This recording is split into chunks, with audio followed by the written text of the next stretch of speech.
ಅಖಾಡ big fight ವಿಶೇಷ ಮತ್ತೆ ಮುಂದುವರಿಸ್ತಾ ಇದ್ದೀನಿ. ಇದೀಗ ನಾನು ಝೈನಿ ಕಾಮಿಲ್ ಅವರಿಗೆ ಕೇಳ್ತೀನಿ ಇದನ್ನು. ಝೈನಿ ಕಾಮಿಲ್ ಅವರೇ, ಮತ್ತೆ ಸಂಪರ್ಕ ಸಾಧ್ಯವಾಗ್ತಿಲ್ಲ ಅವ್ರದ್ದು. ನಾನು ಮತ್ತೆ ಅವ್ರನ್ನ ಟ್ರೈ ಮಾಡ್ತೀನಿ ಸಂಪರ್ಕ ಮಾಡೋಕ್ಕೆ. ಈಗ ಇಲ್ಲಿ ಒಂದು ಶಿಕ್ಷೆಯನ್ನು ತಪ್ಪಿಸೋವಂಥ ಪ್ರಯತ್ನ ಆಗ್ತಿದೆಯಾ ಇಲ್ಲಿ? ಒಂದು ನಿಮಿಷ, ಝೈನಿ ಕಾಮಿಲ್ ಅವರು ಇದ್ದಾರೆ. ಝೈನಿ ಕಾಮಿಲ್ ಅವರೇ, ಈಗ ಇಲ್ಲಿ ಗಲ್ಲು ಶಿಕ್ಷೆಯನ್ನು ತಪ್ಪಿಸೋ ಪ್ರಯತ್ನನ ಇದು?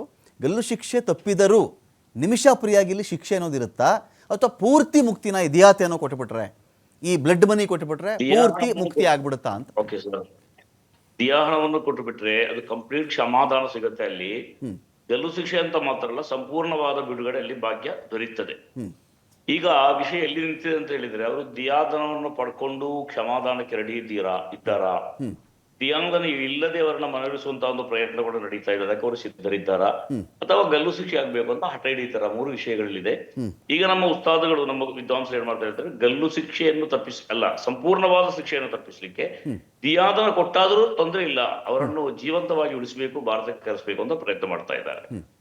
ನನ್ನ ಪಾಯಿಂಟ್ ಇಲ್ಲಿ ಝೈನಿ ಕಾಮಿಲ್ ಅವರೇ, ಈಗ ಇಂಥ ಒಂದು 500 ವಿಶ್ವದ 500 ಪ್ರಭಾವಿ ಮುಸ್ಲಿಂ ಗುರುಗಳಲ್ಲಿ ಈ ಕಾಂತಾಪುರ ಅಬೂಬಕರ್ ಅವರು ಇದ್ದಾರೆ, ಅವ್ರ ಮಾತು ನಾನು ಕೇಳಬೇಕು. ಆ ಕಡೆಯಲ್ಲಿ MN ಯಾರೋ ಲೀಡರ್ ಬಂದಿದ್ದಾರೆ, ಅವರು ರೆಸ್ಪೆಕ್ಟ್ ಕೊಡಬೇಕು ಎನ್ನುವುದು ಮೆಹದಿ ಕುಟುಂಬಕ್ಕೆ ಇದೆಯಾ? ಅದು ಆ ಫ್ಯಾಮಿಲಿಗೆ ಈ ಧರ್ಮಗುರುಗಳ ಹಿನ್ನೆಲೆ, ಇವರು ಪ್ರಭಾವ, ಧಾರ್ಮಿಕವಾಗಿ ನಾವು ಮಾತು ಕೇಳಬೇಕು, ಈ ಚಿಂತನೆ ಆ ಫ್ಯಾಮಿಲಿಗೆ ಇದೆಯಾ ಈಗ? ಇಲ್ಲಿ ಅದು ಸರ್, ಉಮರ್ ಹಾಫೀಜ್ ಅಂತ ಇದ್ದಾರಲ್ಲ, ಯಮನ್ನ ಧರ್ಮಗಳು ಇದ್ದಾರಲ್ಲ, ಅವರ ಬಗ್ಗೆ ಯಮನ್ನಲ್ಲಿ ಎಲ್ಲ ಜನರಿಗೂ ಕೂಡ ಅತ್ಯುತ್ತಮವಾದ ಅಭಿಪ್ರಾಯವಿದೆ.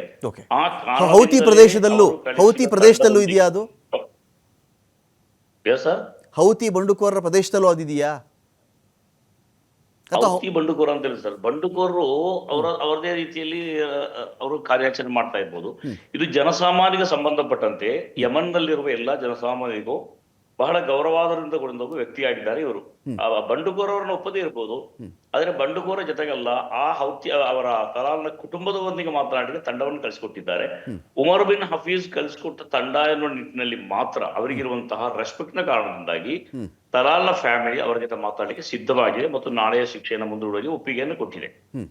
ನಾನು ಇನ್ನೊಂದು ಪ್ರಶ್ನೆ ಕೇಳ್ಬಿಡ್ತೀನಿ ಝೈನಿ ಕಾಮಿಲ್ ಅವರೇ, ಆ ಫ್ಯಾಮಿಲಿ ಏನಾದ್ರು ಅಲ್ಲ ರೀ, ಒಬ್ಬ ಮುಸ್ಲಿಂ ಹುಡುಗನನ್ನ, ಮೆಹದಿಯನ್ನ ಕೊಂದಿರೋದು ಅಲ್ಲಿನ ನಿಮಿಷಪ್ರಿಯ ಎನ್ನುವ ಕ್ರೈಸ್ತರು, ಆ ಕ್ರೈಸ್ತರ ಪರ ನೀವು ವಕಾಲತ್ತು ವಹಿಸ್ಕೊಂಡು ಬಂದಿದ್ದೀರಾ ಅಂತ ಆ ಫ್ಯಾಮಿಲಿ ಒಂದು ಕ್ವಶನ್ ಮಾಡಲ್ವಾ ಗುರುಗಳಿಗೆ?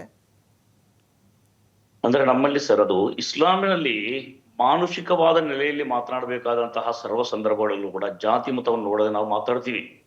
ಈಗ AP ಅಬೂಬಕರ್ ಮುಸ್ಲಿಂಗೆ ಸಂಬಂಧಪಟ್ಟಂತೆ ಇವತ್ತು ಕೂಡ ಪತ್ರಿಕೋತ್ತರಲ್ಲಿ ಕೇಳಿದ್ರು, ನಿಮಿಷಪ್ರಿಯ ಕ್ರಿಶ್ಚಿಯನ್ ಮಹಿಳೆ, ನಿಮಗೆ ಯಾವುದೇ ಸಂಬಂಧ ಇರುವಂತ ಒಬ್ಬ ಹುಡುಗಿಯವಳು, ಯಾತಕ್ಕಾಗಿ ಆ ವಿಷಯದಲ್ಲಿ ನೀವು ಇಷ್ಟೆಲ್ಲ ಇಂಟ್ರೆಸ್ಟ್ ತೆಗೀತಿ ಅಂತ ಕೇಳಿದ್ರು, ಮಾಧ್ಯಮಗಳೆಲ್ಲ ಕೇಳಿದ್ರು ಅವರಿಗೆ. ಆದ್ರೆ ಇಲ್ಲಿ ಮುಸ್ಲಿಂ, ಹಿಂದೂ, ಕ್ರಿಶ್ಚಿಯನ್ ಯಾವುದೇ ಭೇದ ಭಾವಗಳಿಲ್ಲ. ಒಂದು ವೇಳೆ ಮುಸಲ್ಮಾನರು ಕೊಲ್ಲಲ್ಪಟ್ಟವರು ಮುಸ್ಲಿಂ ಅಲ್ಲದವರಾಗಿದ್ರು, ಕೊಂದವರು ಮುಸ್ಲಿಂ ಆಗಿದ್ರು, ಯಾವುದೇ ಭೇದ ಭಾವಗಳಿಲ್ಲದೆ ಒಬ್ಬ ಜೀವವನ್ನು ರಕ್ಷಿಸುವಂತಹ ಒಂದು ಹೊಣೆಯಿಂದ ಕುರಾನ್ ಹೇಳ್ತಾ ಇದೆ, ಒಂದು ಜೀವವನ್ನು ರಕ್ಷಿಸಿದ್ರೆ, ಅನ್ಯಾಯವಾಗಿ ಕೊಲೆ ಮಾಡಲ್ಪಡುವ, ಜೀವಹಾನಿ ಸಂಭವಿಸುವ ಒಂದು ಜೀವವನ್ನು ರಕ್ಷಿಸಿದ್ರೆ, ಅನ್ನಹ ಅಹ್ಯನ್ನಾಸ ಜಮೀ ಎನ್ನುವುದು ಕುರಾನ್ ಒಂದು ಉಲ್ಲೇಖ. ಇಡೀ ಜಗತ್ತಿನಲ್ಲಿರುವ ಸರ್ವರಿಗೂ ಕೂಡ ಪ್ರಾಣದಾನ ಮಾಡಿದಂತೆ. ಅನ್ಯಾಯವಾಗಿ ಮನುಷ್ಯರನ್ನು ಕೊಲ್ಲಬಾರದು, ಅನ್ಯಾಯವಾಗಿ ಮನುಷ್ಯರನ್ನು ಕೊಲ್ಲಿಸಲಿಕ್ಕೆ ಬಿಡಲೂಬಾರದು. ಎರಡರಲ್ಲೂ ಕೂಡ ಇಸ್ಲಾಂ ಬಹಳ ಸ್ಪಷ್ಟವಾದಂತ ಒಂದು ನಿಲುವನ್ನು ಹೊಂದಿದೆ. ಈ ನಿಟ್ಟಿನಲ್ಲಿ ಅಲ್ಲಿ ಬೇರೆ ಯಾವುದೇ ಮತ, ಧರ್ಮ, ಪಂಗಡಕ್ಕೆ ಸೇರಿದ ಯಾವುದಲ್ಲಿ ಬರುವುದಿಲ್ಲ. ಮನುಷ್ಯ ಎಂಬಲ್ಲಿರುವಂತಹ ಈ ಮಧ್ಯಸ್ಥಿಕೆಯನ್ನ ಎಲ್ಲ ಮನುಷ್ಯ ಸ್ನೇಹಿತರು ಒಪ್ಪಿಕೊಳ್ತಾರೆ. Fine fine. ಈಗ ಇದು ವೆಂಕಟೇಶ್ ದೊಡ್ಡೇರು ಒಂದು ಮಾತನ್ನು ಹೇಳಿದ್ರು, ನಮ್ಮ ವಿಶ್ವಗುರು ಮೋದಿಯವರು ಏನು ಮಾಡ್ತಾ ಇಲ್ಲ, ಅವರು ಇಂಟರ್ನ್ಯಾಷನಲ್ ಧರ್ಮ ಸ್ಟೇ ತಂದ್ಬಿಡ್ಬೇಕು ಅಂತ. ನಾನಿದೊಂದು ತಪ್ಪು ಅಂತ ವಿನಯವಾಗಿ ನಾನು ರಘುವರ್ಗೆ ಹೇಳ್ತೀನಿ, ಅದು ತಪ್ಪು ಕಲ್ಪನೆ ಅವ್ರಿಗೆ. ಸೊ MNನಲ್ಲಿ ಸುಪ್ರೀಂ ಕೋರ್ಟ್ ಕೊಟ್ಟಂಥ ಒಂದು ಇದಕ್ಕೆ ನಾವು ಯಾರು ಹೋಗಿಸ್ತಾರೆ, ಅದು ಅಂತಿಮ ಆದೇಶ. ಇವತ್ತು ನಮ್ಗೆ ಇರ್ತಕ್ಕಂಥದ್ದು, ನಮ್ಮ ಧರ್ಮಗುರುಗಳು ಹೇಳಿದಂಗೆ ಅಲ್ಲಿ MNL ಇರ್ತಕ್ಕಂಥ ಶರಿಯತ್ ಕಾನೂನು, ಕಣ್ಣಿಗೆ ಕಣ್ಣು, ಕಾಲಿಗೆ ಕಾಲು, ಪ್ರಾಣಕ್ಕೆ ಪ್ರಾಣ ಅಂತ ಇರ್ತಕ್ಕಂಥದ್ದು. ಇವತ್ತೇನಾದರೂ ಒಂದೇ ಒಂದು ದಾರಿ ಇರ್ತಕ್ಕಂಥದ್ದು ನಮಗೆ, ಈ ಒಂದು ದಿಯಾತನ್ನು ಕೊಟ್ಟು ಕೊಲೆಯಾದ ವ್ಯಕ್ತಿಯ ಕುಟುಂಬಕ್ಕೆ ಪರಿಹಾರವನ್ನು ಕೊಟ್ಟು ಆ ಕುಟುಂಬ ಕ್ರಮಿಸಿದರೆ ಮಾತ್ರ ಬರ್ಲಿಕ್ಕೆ ಸಾಧ್ಯ ಆಗುತ್ತೆ, ಬಿಟ್ಟರೆ ಬೇರೆ ಯಾವುದೋ ದಾರಿ ಇಲ್ಲ ಅಂತ ನಮಗೆ ಅಲ್ಲಿ ಇವತ್ತು ನಮಗೆ ಪ್ರಸ್ತುತ ಇದೆ. ಆ ನಿಟ್ಟಿನಲ್ಲಿ ಎಲ್ಲ ಕೆಲಸಗಳು ನಡೀತಾ ಇದೆ. ಕೇಂದ್ರ ಸರ್ಕಾರವು ಕೂಡ ಅದನ್ನು ಮಾಡಿದೆ. ಅವಶ್ಯಕತೆ ಬಿದ್ದರೆ ಹಣವನ್ನು ಕೊಡಲಿಕ್ಕೆ ನಾವು ತಯಾರಿದ್ದೀವಿ ಅಂತ ಕೂಡ ಹೇಳಿದ್ದಾರೆ. ಬಟ್ ಅವ್ರ ಕುಟುಂಬದ ತಗೊಳಕ್ಕಿಲ್ಲ. ನಾನು ಮತ್ತೆ ಹೇಳಬೇಕಾಗ್ತದೆ ನಿಮಗೆ, ಅರ್ಜಿದಾರರೇ ಭಾರತ ಸರ್ಕಾರವನ್ನು ಗೌರವಿಸಿ ಧನ್ಯವಾದಗಳನ್ನ ಹೇಳಿದ್ದಾರೆ. ಅಂಥ ಸಂದರ್ಭದಲ್ಲಿ ಮತ್ತೆ ಅನೇಕ ಬಾರಿ ಭಾರತದಲ್ಲಿ ಪ್ರಧಾನಮಂತ್ರಿಗಳು, ಒಬ್ಬ ಯಾವುದೇ ಒಂದು ಸಾಮಾನ್ಯ ವ್ಯಕ್ತಿ ಕೂಡ ಹೊರದೇಶದಲ್ಲಿ ತೊಂದರೆ ಆಗದೆ ಮಾಡಿದ್ದಾರೆ, ಕರ್ಕೊಂಡು ಬಂದ ಇತಿಹಾಸಗಳಿದೆ. ಅಂಥದ್ರಲ್ಲಿ ಇದೊಂದು ದೊಡ್ಡ ಆಗ್ಲಿಕ್ಕೆ ಇಲ್ಲ. ಆದರೆ ಅಲ್ಲಿರ್ತಕ್ಕಂಥ ಸ್ಥಳೀಯ ಕಾನೂನು, ಅಲ್ಲಿರ್ತಕ್ಕಂಥ ವ್ಯವಸ್ಥೆ, ಮತ್ತೆ ಅಲ್ಲಿರ್ತಕ್ಕಂಥ ಬಂಡುಕೋರರು, ರಾಜತಾಂತ್ರಿಕ ಆಫೀಸ್ ಇಲ್ಲದೆ ಇರತಕ್ಕಂಥದ್ದು, ಇದೆಲ್ಲ ನೋಡಿದರೆ ಸ್ವಲ್ಪ ಡಿಲೇ ಆಗ್ಬೋದು ಅಂತ ಕಾಣುತ್ತೆ. ನಮ್ಮ ಪ್ರಯತ್ನಗಳೆಲ್ಲ ಕೂಡ ಜಾರಿಯಲ್ಲಿದೆ. ನಾವು ಅದಕ್ಕೆ ಭಾರತ ಸರ್ಕಾರ ಬದ್ಧವಾಗಿದೆ, ಮೋದಿಜಿಯವರ ಸರ್ಕಾರ ಅದಕ್ಕೆ ಬದ್ಧವಾಗಿದೆ, ಯಾವಾಗಲೂ ಕೂಡ ಪ್ರಯತ್ನ ಮಾಡುತ್ತೆ ಅಂತ ನಾನು ಹೇಳಲಿಕ್ಕೆ ಬಯಸ್ತೇನೆ. ನೋಡಿ, ನಾನು ಈಗ ಇವರು ಕೇಂದ್ರ ಸರ್ಕಾರ, ನಮ್ಮ ಮಿತ್ರರು ಒಂದು ತಪ್ಪು ಮಾಹಿತಿಯನ್ನು ಹೇಳಿದ್ದಾರೆ.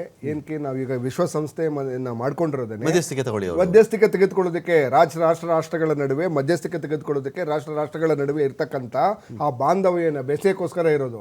ಸೊ ನಾವು ಕೇಳ್ತಾ ಇರ್ತಕ್ಕಂಥದ್ದು, ಇವತ್ತು ನಾವು ಅಲ್ಲಿ ರೀಚ್ ಆಗ್ತಾ ಇಲ್ಲ ಅಂದ್ರೆ ಅದು ವಿಶ್ವಸಂಸ್ಥೆಯ ಒಂದು ಕಂಟ್ರಿ, ವಿಶ್ವಸಂಸ್ಥೆಯಲ್ಲಿ ಎಂಪ್ಯಾನಲ್ ಆಗಿರ್ತಕ್ಕಂಥ ಒಂದು ಕಂಟ್ರಿ. ಆ ಕಂಟ್ರಿ ಜೊತೆ ನೀವು ಎಸ್ಟಾಬ್ಲಿಷ್ ಮಾಡೋಕ್ಕಾಗಲ್ಲ, ನಿಮ್ಮ ಕೈಲಾಗೋದಿಲ್ಲ, ಫೈನ್. ಆದ್ರೆ ವಿಶ್ವಸಂಸ್ಥೆ ನೀವು ಸಂಬಂಧ ಚೆನ್ನಾಗಿದ್ರೆ ಮಾತಾಡಿ.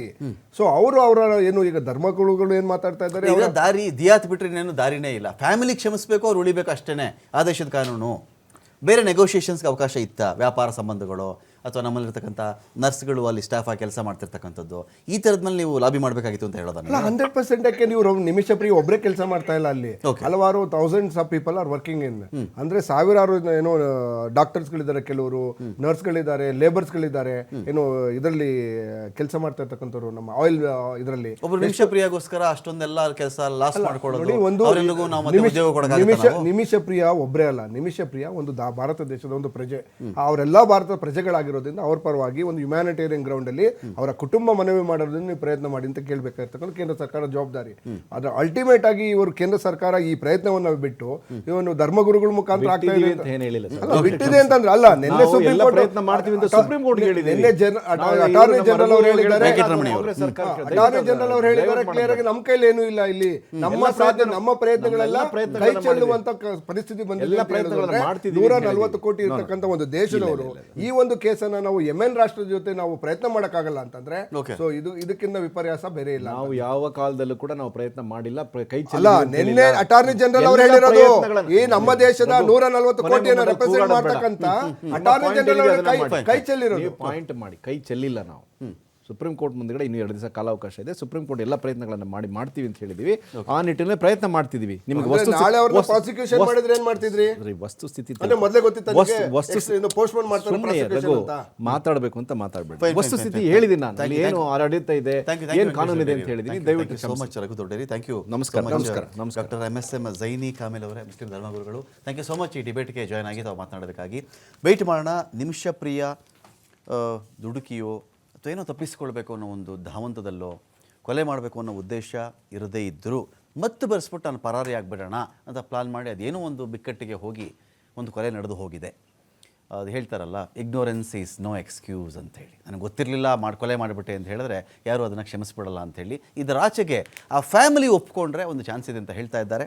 ಆ ಮೂಲಕ ಆ ಫ್ಯಾಮಿಲಿ ಒಪ್ಪಿಕೊಳ್ಳುವಂತಾಗಲಿ, ಈ ದೇಶದ ಒಂದು ಹೆಣ್ಣು ಮಗಳಿಗೆ ಈ ಮೂಲಕ ಶಿಕ್ಷೆ ತಪ್ಪಲಿ ಅಂತ ಹೇಳ್ತಾ